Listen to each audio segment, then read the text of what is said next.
Saya Angelia Elizabeth Andris, NIM 1810110211. Pada saat ini, saya akan menjelaskan praktikum dengan judul praktikum pemintakan laut.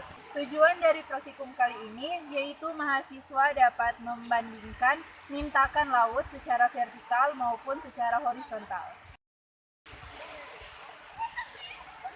Alat yang digunakan pada praktikum pemintakan laut, yang pertama ada termometer, kedua patokan kayu, yang ketiga tali rafia, dan yang keempat ada meteran.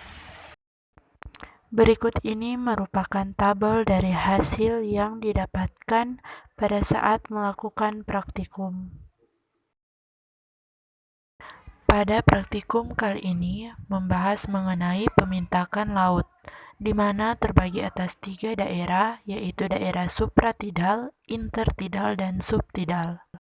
Berikut merupakan pengertian dari daerah supratidal, intertidal, dan subtidal. Supratidal adalah daerah dari daratan yang batasnya sampai pada daerah yang terkena percikan air laut. Yang kedua adalah daerah intertidal.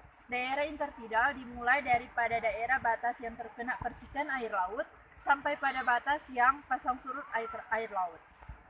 Yang ketiga adalah daerah subtidal, di mana daerahnya sudah tidak terkena pasang surut air laut.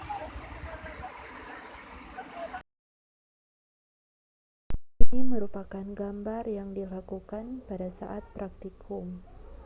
Menurut Nijmegen pada tahun 1988, di zona intertidal, gerakan ombak mempunyai pengaruh yang terbesar terhadap organisme dan komunitas dibandingkan dengan daerah-daerah laut lainnya.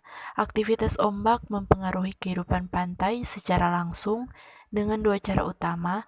Pertama, pengaruh mekaniknya menghancurkan, dan yang kedua, menghanyutkan benda yang terkena pada pantai-pantai yang terdiri dari pasir atau kerikil. Kegiatan ombak yang besar dapat membongkar substrat di sekitarnya sehingga mempengaruhi intertidal. Ini terjadi karena pengempasan air yang lebih tinggi di pantai dibandingkan dengan yang terjadi pada saat pasang surut yang normal. Menurut Wirahman pada tahun 2009, berdasarkan 3 daerah pemintakan laut yang ada pada kawasan intertidal, banyak didominasi oleh hewan-hewan yang bergerak cepat untuk mencari makanan seperti beberapa jenis kepiting. Selain itu, ada hewan yang mengubur diri ke dalam pasir seperti beberapa jenis kerang-kerangan dan cacing pantai.